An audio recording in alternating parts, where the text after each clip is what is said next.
Hi, I'm Fred, and this is Phil, and that's Chris, and we're going to show you some installation details on the new Millennium Slate Velcro adhered roofing system. This is a mock-up that we've done to show a valley. This side we're going to show for new construction. This side we're going to show for roofing right over an existing roof deck. Both of these boards are covered in the factory, laminated with very microfine Velcro hook. It's the white material here, and that is what holds onto the loop that's on the back of our flashings and on the back of each piece of slate. Okay, this is a traditional piece of flashing that would be used in any valley.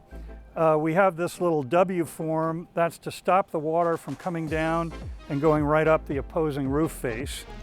And with a traditional valley, you need to not nail through the valley. You need to nail through a clip which hooks into the edge of the valley material.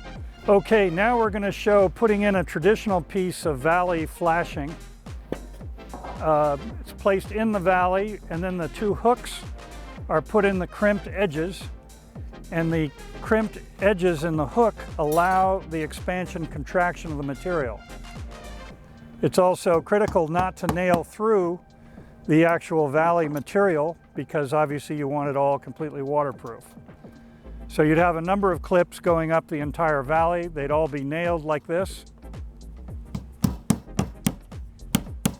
And now you're ready to begin slating over the valley. What we're going to show next is the difference with a Millennium valley that's adhered on both sides with hook and loop. So our goal in this Millennium system is to get rid of the hammers and the nails. This is a normal carpenter's hammer. This wicked looking device is a slate hammer with a hook that can punch holes, something to pull the nails, a much smaller head than a conventional hammer, and the need is to get rid of all the nails. Okay, the first thing that we need to do is to cover up the ice and water shield with a board that has factory laminated Velcro hook on it. What we'd normally do on a board is we'd spray down both the ice and water shield and the back of the board with a single part contact adhesive such as Cav Grip 3 from Carlisle. In order to make our life simpler, we're not going to glue it down today, but that is a vital step of what we're going to do. So I'll ask the guys to put down a single sheet to cover up the ice and water at this time.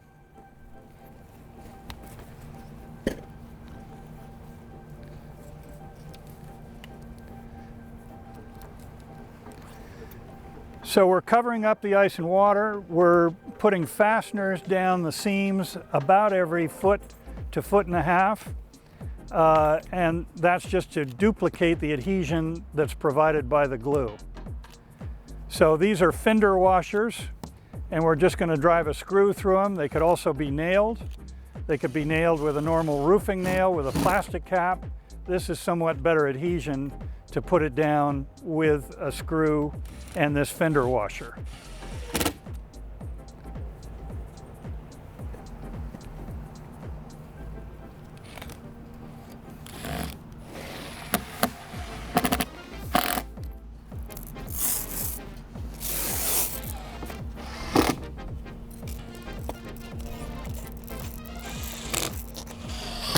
So the next step we have is to cover over the fasteners we just put down with the double-sided tape, which is called quick tie. It's got hook on one side and loop on the other, and we can then roof right over that.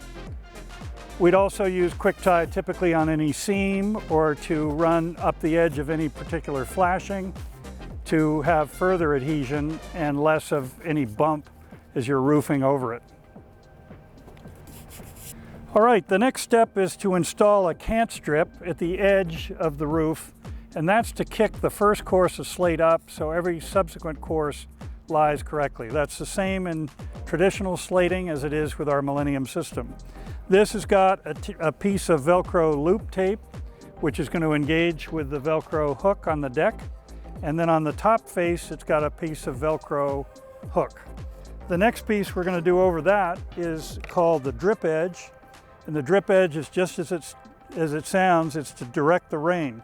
Again, we have a piece of Velcro loop on the back side and factory applied pieces of Velcro hook on the top side. And that is going to go over the cant strip that will then allow the rain to come down and not hit the fascia.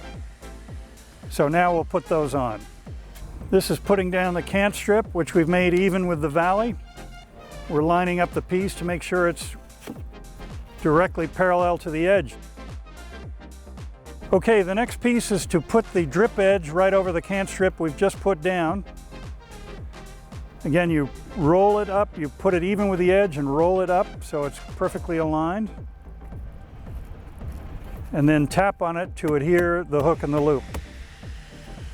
So the next step is to install the rake edge to cover the edge of the roof, and then we're going to put the Velcro quick tie over that to further tie it into the roof.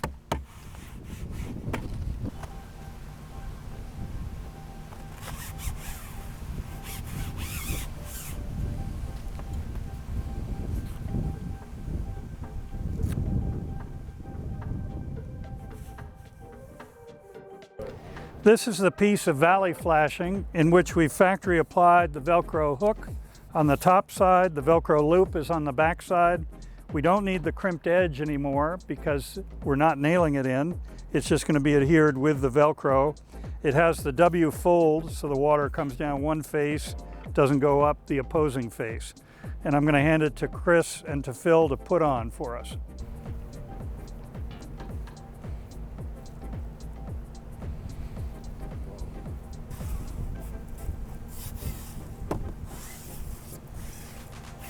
Okay, just like any other seam or attaching every other piece of flashing, we're going to put a double-sided piece of Velcro. Again, it's called quick tie. It's hook on one side, loop on the other side. We want to tie the valley into the deck, and we want a transition piece here for the thin piece of hydroblock that we put to transition over the grace, ice, and water.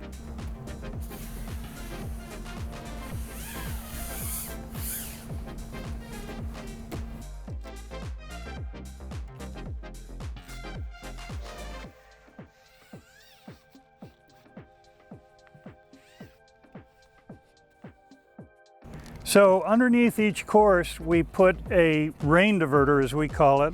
This is 20 mil high density polyethylene. It's got factory applied loop tape on the back. It's got factory applied hook tape on the front. The purpose of the rain diverter is to divert the rain that would come down every vertical seam of slate. So now we're going to put on the first piece of rain diverter and then we'll begin slating.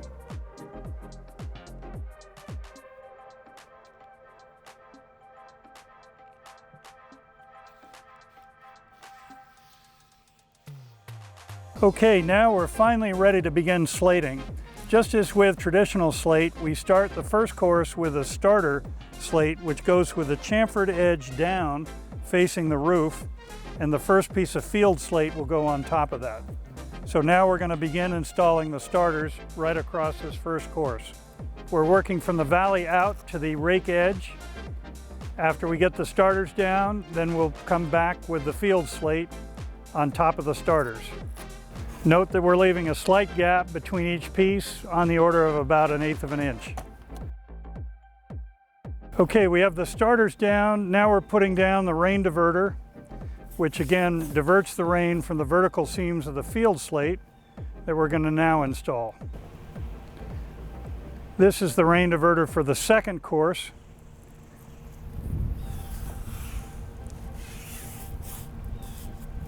And now over the rain diverter, we begin to install the field slate.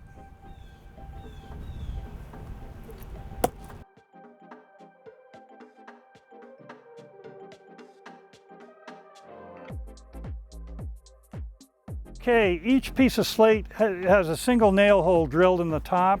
We can put an individual nail through there. We don't think it's needed. We've been through 2 wind tunnel tests at 160 miles an hour. But if a traditional roofer felt more secure with a single nail also holding the slate in place, that's the way to do it. On each piece of slate, we've also laser etched a dotted line, in this case 4 inches down from the top, which is a double check on where you're going to lay the next course. It's barely visible at this site. It's certainly not going to be visible from the street. Okay, now we're going to install the rain diverter for the next course and just begin going on up the roof with the field slate and rain diverter on every course thereafter.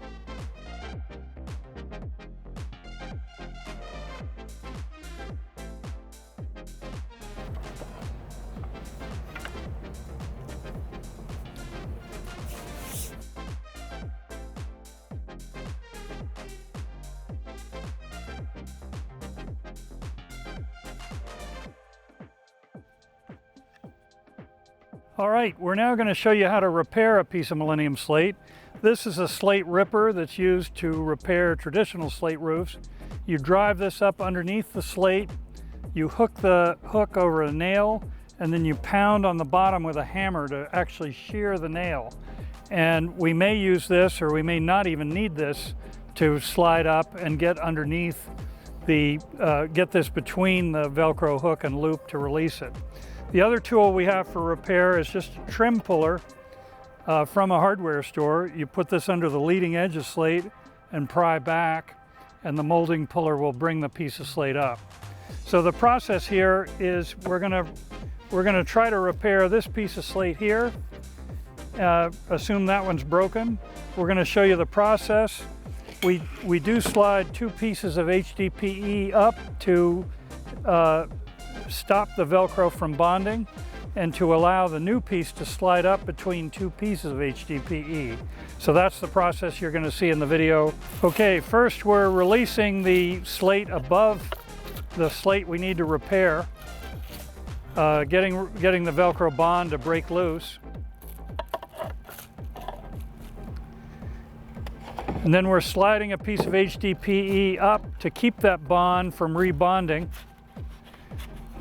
And we put a piece of tape right on the end of the HDPE so it doesn't slide out during the repair. Now this is the piece we're actually going to pull out, and we're going to slide a piece of HDPE up underneath to stop the bond underneath there. So now we've got it released. We pull the piece out.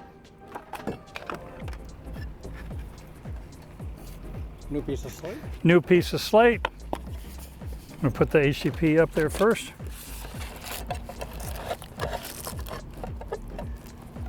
We get the piece of slate in place and pull the 2 pieces of plastic out, bond it, and we've repaired a piece of slate in about a minute. All right, we're going to show you 3 different kinds of ridges here. The ridge right behind me is a butted ridge where the pieces are butted right next to each other. There's flashing underneath for further rain protection. We're going to show you a second shot at another location of a saddle ridge where the pieces are stepped one on top of the other. And then we're going to show you some still shots of a couple of different copper ridges. All of these pieces would have the Velcro loop factory applied on the underside, whether it's pieces of stone or pieces of copper. So there's, again, no need for nailing. Sometimes we find it's easier to put a long piece of copper ridge down with pieces of HDPE underneath it. Once you've got it in the ideal position, you just pull out the HDPE, which then allows the Velcro hook and loop to engage. Not strictly necessary, but easier than trying to pull up a piece of Velcro adhered copper that you've just put down. So these are 3 different types of ridges. Okay, I should stress that the rain diverter is going to be delivered to you on these 6-inch cardboard cores, and it just rolls across the roof. If the rain diverter doesn't make it all the way to the eave, you can simply lap another piece of rain diverter over it and keep on going. So this is basically what a Millennium roof installation looks like. We'll have other installation videos. We'll have one for you subsequently talking about the ridge. We'll have another one showing you how to do a Millennium repair. So please stay tuned for those. But we're delighted that you tuned in to look at a Millennium roof. As I said before, this has been through 2 wind tunnel tests at 160 miles an hour on a shallower pitch than this, which is well above the 110 miles an hour required for Miami-Dade. It weighs about 4.5 pounds per square foot installed versus 8 to 10 pounds for traditional slate. And we believe that it can be installed 5 to 10 times faster than traditional. So give us your thoughts at Millennium Slate and give us your orders.